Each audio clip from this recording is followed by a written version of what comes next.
The fourth speaker is me, Susan Hawthorne. I live on Djiru country and have been writing about epilepsy since the mid-1980s in short fiction, novels, poetry and non-fiction. In some ways, it's what catapulted me as a writer with something to say. Since then, I've published 30 books, and some of these have been translated into languages like Tamil, Arabic, French, German, Spanish, Hungarian. I'll be talking about the politics of disability and overcoming shame. My next book, coming out in September, is called Lesbian, Politics, Culture, Existence. And the cover of my book for 2015 is here. So there's nothing like a secret to make a writer. For me, that secret was the one that imbued my childhood and for which I had no name or no knowledge until I was 14. I understand the reason for my mother keeping quiet, including to me, because it would have fallen out of my mouth. And rural 1950s Australia was not the place to do that.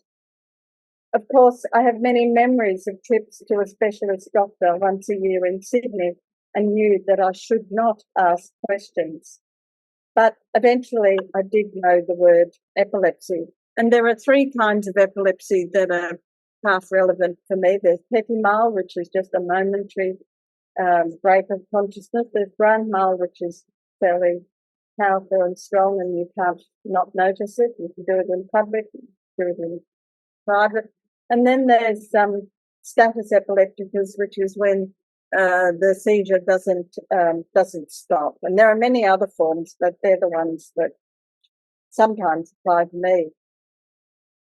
So once I had the word epilepsy and a Time magazine article to read that my mother had given me, I knew differently that I still had to keep this to myself. It was not until consciousness raising groups came along that I first spoke. It was a moment of breaking the silence and the shame.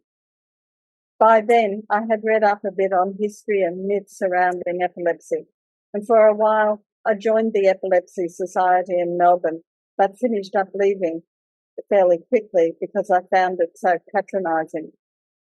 My mother told me that I'd been diagnosed at age 2, and I was lucky enough to make it through my school years without a seizure. But around age 20, the seizures began again. For that, I blamed taking the contraceptive pill for a few years. At around the same time, I changed my life and walked away from heterosexuality. This was a good move for many reasons, among them an end to contraceptives. Having a seizure is a weird thing. It is worse for the onlookers than for the one having the seizure. That is, unless there's an injury or the seizure is particularly long.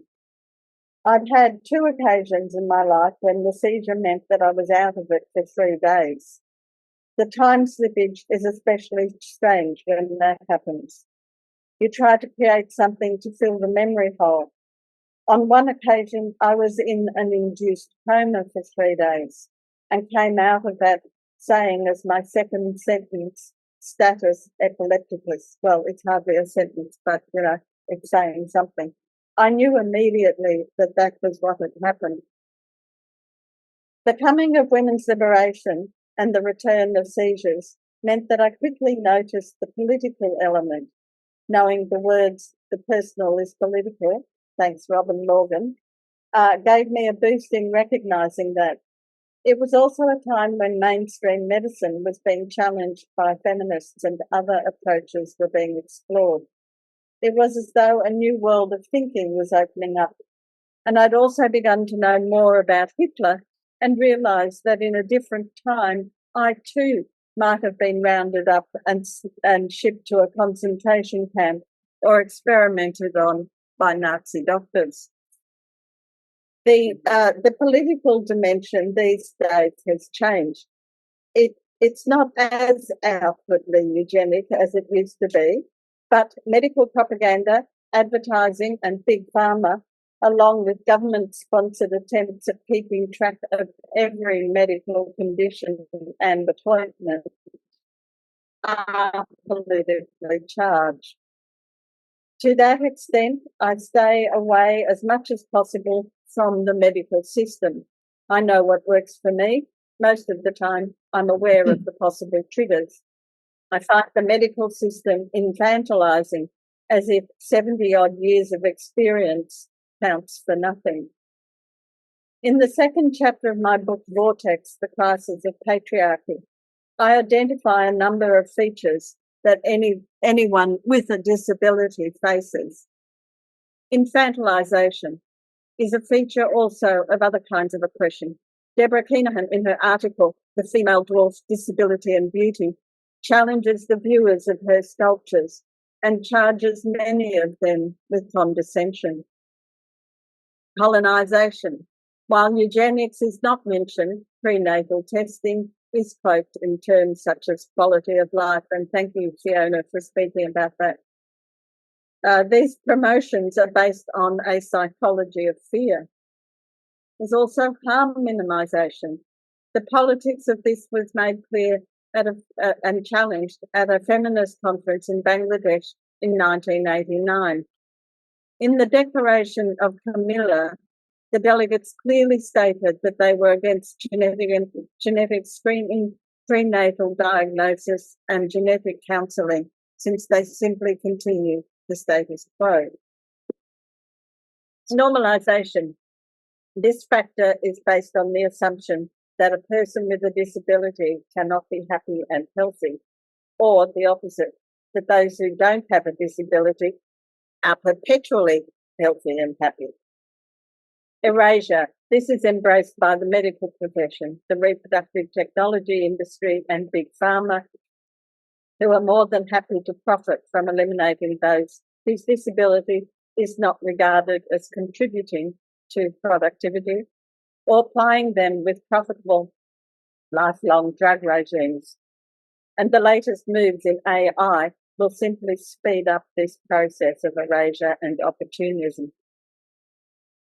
There is, of course, money to be made by billionaires like Elon Musk through his Neuralink project, and he claims to create a smart brain using monkeys as test sites for his experiments. Jennifer Bilek comments on this and says, we should ask the monkeys. Just this week, I read that the monkeys in these tests suffered adverse effects such as seizures and were left shaking and weeping while holding hands with their cellmates for days on end. That was enough to bring tears to my eyes when I read that. This is a project in transhumanism. Transhumanism is invested in by the billionaires, while various groups of people with a disability are badly accommodated, patronised, and frequently enough rendered homeless.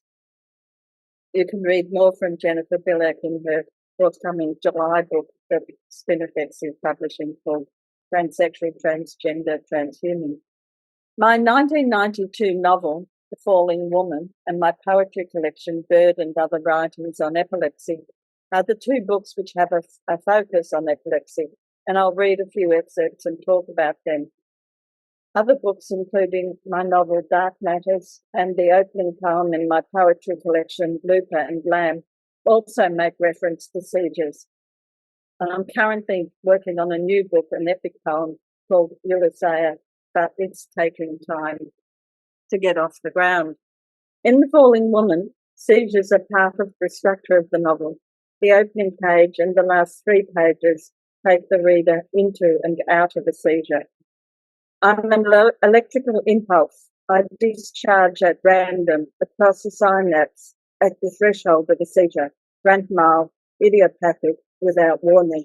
In the last couple of pages, there's a repeating mantra between paragraphs. She falls, you fall, you fall, I fall, I fall. And Stella, the main character, reflects, I have a tendency to pass out of existence. I have a tendency to pass back into existence. I also wanted to explore the intertwining politics of epilepsy and lesbian existence, about being out as one or the other or both. The responses from city and rural readers were different. City readers were cool about the lesbian content, surprised by the epilepsy content. In the country, it was reversed. In the following extract, the character Coral is Stella's mother, and in the paragraphs just ahead of this, Stella had been reading about black holes beforehand. She fell from her chair for the first time in years. Her breakfast got cold on the kitchen table. She fell and kept on falling. Her tongue throttled the breath in her throat. She gasped and bit into the tongue that swelled in her mouth and bled.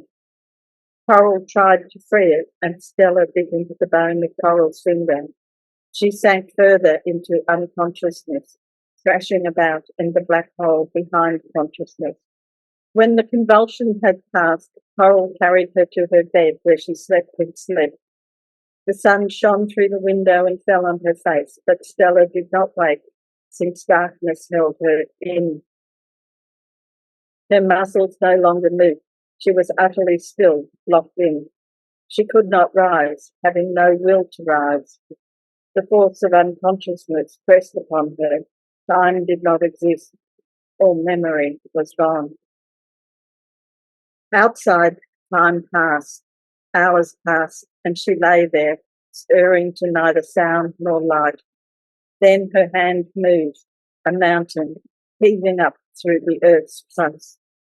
I continue and write about the process of coming into consciousness, the struggle to find words, to recall my name, to make sense of the world.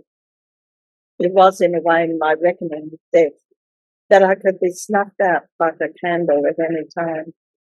The question of what is consciousness, what is existence, continues to lie at the centre of much of my writing. Most of the poems in my book Bird were written very quickly, and I want to read one really short one called Eurydice. The Greek hero Orpheus travels to the underworld to bring her back. Eurydice, had died from a snake bite. He was able to bring her back under one condition, that neither he nor Eurydice look back. But when he sees the sunrise, what does he do? He looks back. This is the poem Eurydice. Orpheus sings as he returns from the dead.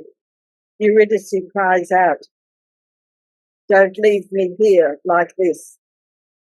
Eurydice's eyes are dry with fear and anger as darkness closes in on her once again. I've found that mixing the mythic element with daily life a useful technique for poetry. The opening poem in Luca and Lamb does this. It was written while on a 6-month literature residency in Rome. It's called Descent.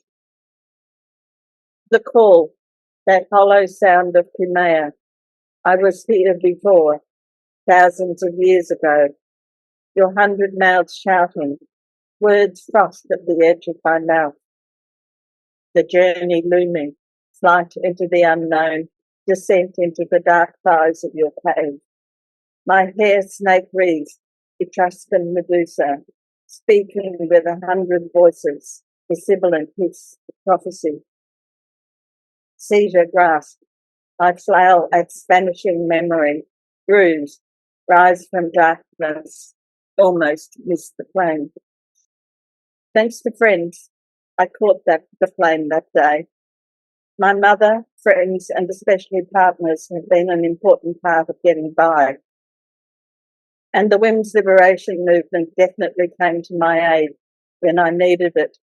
I'd like to end by thanking Silvani, who taught me a great deal about alternative medicine, and Renata Klein for always being there, even through some long days of unconsciousness. Thank you.